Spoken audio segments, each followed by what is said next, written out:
Now picture this. This is an analogy. Imagine you're just walking on the street. You're walking and then you step your right foot, you step on a piece of a nail or glass or something like that, and it sinks very deep into your foot.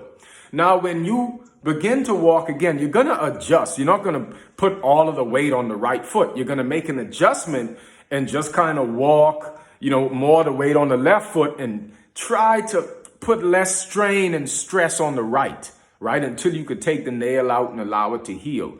Essentially, that same adjustment you made in your mind is the same adjustment that your central nervous system, the brain, does all the time to extend your life. So what we call disease is actually an infinite intelligence that's making these clever adjustments to extend your life as long as possible, even though you have specific habits and ways that you can say deplete the central nervous system, right? We also are in mental or emotional conflict, most human beings. And again, this is an energy cultivation series. So go back. I recommend go back to episode 1 and come back if you've seen this first video. So understand that the whole body is just one big brain. That's it. There's no different organs, nothing like that. It's one big brain that extended itself. And then, you could think of the brain, right? It's like the powerhouse or the power company, right? Station in the community. And from that power station, you got all of the power lines that extending out, giving power to the community, to the homes. It essentially is all that is, right? So this is the power station, right?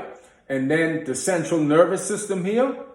And then you have this is the peripheral nervous system extending, you can say, like the power lines to basically just feed all of the organ system. And remember, it's something that activates in the brain, right? The pineal gland, when you begin to meditate properly and activate that antenna to where you will have an ability to gather a lot of energy. All right. Now, this ability to gather energy is a lost ability in humanity. Yes, now it's being reawakened. There's a lot more cosmic energy, they say, coming into the planet, but we are still in the infant stages. A lot of people are still suffering. And if you have not trained under a Shifu or got some specific energy techniques, I kind of question it, because I've put in a lot of work. And even now, it's like a Pandora's box. So I'm still nurturing this ability. So please, brothers and sisters, come into this lecture or understand, come with humility, Don't just be like, oh yeah, well, I got that activated. This here, cultivating an emptiness, is the deepest thing about life ever. There's so many levels to it. All right. So we see here the central nervous system. Then we have the peripheral nervous system. Now, the main causation of disease is this loss of ability to really gather energy, right? On another level. So disease is a creative principle. So just like I said, that where you would make that adjustment so you don't hurt your foot, what the body does, if you ever looked into the mucusless diet healing system, right, with Arnold Red. I'm not a mucusless diet practitioner, but I love the knowledge. It's very... he doesn't say that we thrive on fruits, though. He says that the body is an air gas engine, all right? And an air gas engine powered by cosmic energy. So understand, like, for example, when the body cannot be eliminating toxins, because we basically been eating very dense food, eating every day, 2 to 3 times a day from we was young, the body, that stuff is very hard to digest, so a lot of it stays stuck in the body. So what the body does is it cleverly stores it, right? It creates these sophisticated ways to store these toxins, to even store emotions. The body is basically a storing facility, right? A storage house, all right? So if it's not eliminating, it's just going to keep storing in the tissues, That's why when you fast, right? When you fast, it comes back into the bloodstream to be eliminated. But detoxing is also a process, because you got to know how to cleanse the body in the right way and in the proper order. But that will be part 2 or maybe part 3 of this episode here. So the main thing to understand is symptomology that's felt in the body is when the toxicity is very high, but the energy levels are very low.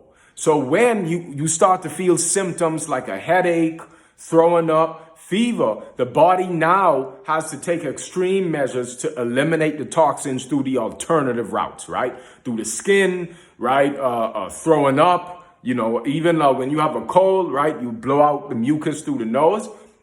Even they say sometimes what you call sexually transmitted diseases where you would have symptoms in the sexual organs. That's also toxins essentially leaving through that organ, right? So the body will do whatever it needs to do in order to protect the brain, the heart, and all of the major organs. So even tumors are actually a sophisticated way of storing very deadly, or you could say toxic material that would, if it was allowed just to go and flow into the bloodstream, that may have gotten into your heart, into your brain, and you may not have been able to function. So all of these things that we're demonizing are actually, in a sense, it's extending your life. You understand? So the main thing to understand is, one, properly cleansing the body, and two, when you're cleansing, the body needs a sufficient amount of energy in order to do the repair work. All right. So I'm gonna put out part 2 soon. All right. I'm Itofo. Slow.